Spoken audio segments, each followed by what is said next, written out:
जय माता दी, जय मां कामाख्या। आज हम आपको एक रहस्यमय ज्ञान बताने जा रहे हैं। बहुत से मनुष्य मां पीतांबरा बगलामुखी को सात्विक देवी मानते हैं। तो जो मनुष्य, जो साधक या जिनको ज्ञान नहीं है, वह पीतांबरा मां बगलामुखी को यदि सात्विक देवी मानते हैं तो बहुत बड़ी भूल करते हैं। मानो या न मानो, यह पूर्णतः सत्य है, क्योंकि कामधेनु तंत्र में भी लिखा हुआ है और ऐसे भी 10 महाविद्या जितनी भी है वह आद्य विद्या है, महाविद्या है।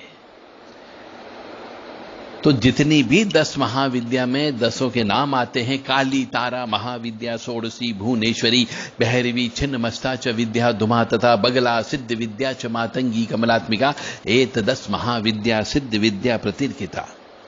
यह सब मां भगवती आद्य शक्ति काली के ही गुण हैं और काली के ही रूप हैं। और जब काली की पूजा करते हैं तो इसे इनकी पूजा काली स्वरूप मान करके ही करना चाहिए। और तंत्र में जगह जगह लिखा हुआ है, जिनने तंत्र नहीं पढ़ा उन किताबों को पढ़ना चाहिए पहले। और बहुत सारी किताबें, एक किताब नहीं बहुत सारी किताबें हैं। तो तंत्र के अंदर लिखा हुआ है क्लियर कट कि काल संकलनात् काली कालग्रासम करोत्यतः। यानी तंत्र में स्थान स्थान पर शिव जी ने श्यामा काली यानी दक्षिण काली और सिद्ध काली यानी गुह काली को केवल काली संज्ञा से पुकारा है। यानी आप शब्द को पढ़ेंगे और शब्दों का अर्थ निकालने का प्रयास करेंगे तो आपको पता चलेगा कि आप कितनी बड़ी गलती करते हो। तो 2 प्रकार की काली है, श्यामा काली और सिद्ध काली यानी गुह काली। तो 10 महाविद्या के मत से श्यामा काली जी को आद्य शक्ति कहा गया है, 10 महाविद्या के मत से। और नील काली यानी तारा मां को द्वितीया और प्रपंचेश्वरी रक्त काली महात्रिपुर सुंदरी महामाया को तृतीया कहते हैं। परंतु श्यामा काली आद्य काली नहीं है, वह आद्य विद्या है। पीतांबरा बगलामुखी को पीत काली भी कहा जाता है। यह शब्द प्रयोग किया गया है बहुत से काली का पुराण में भी और तंत्र के शास्त्रों में भी। अतः मेरा आप सबसे विनम्र निवेदन है, जो भी पीतांबरा मां बगलामुखी की आराधना करते हैं, साधना करते हैं, उन्हें आप साधारण देवी मान करके पूजन अर्चन न करें।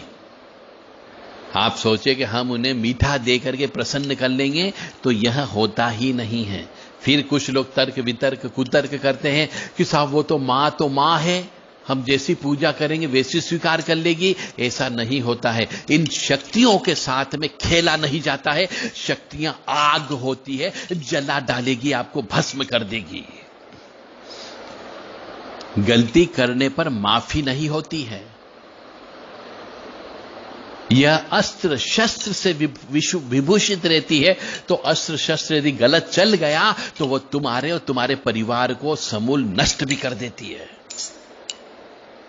क्योंकि इन सबके पास में आयुध है, इन सबके पास में हथियार है।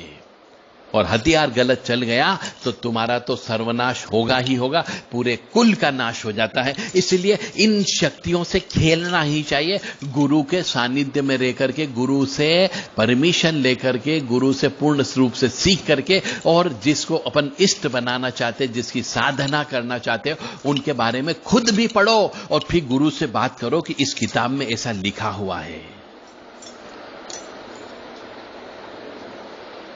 तो बहुत से मनुष्य नवरात्रि में मां भगवती पीतांबरा बगलामुखी की साधना भी करते हैं, और वो उसकी साधना तांत्रिक रूप से न करके सात्विक रूप से करते हैं।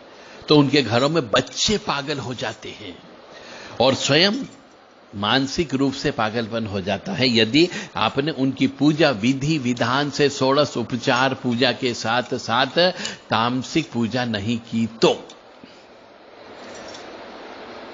तो मेरा आप सबसे विनम्र निवेदन है कि आग से मत खेला करो। 10 महाविद्या, इसलिए उसके आगे महाविद्या शब्द लिखा है। और मां भगवती श्यामा काली को आद्य काली कहा जाता, आद्य शक्ति कहा जाता है। और नील काली को, तारा देवी को द्वितीय काली कहते हैं। और रक्त काली यानी महा त्रिपुर सुंदरी, वो रक्त काली कहलाती है। इन सबको बलि लगती है।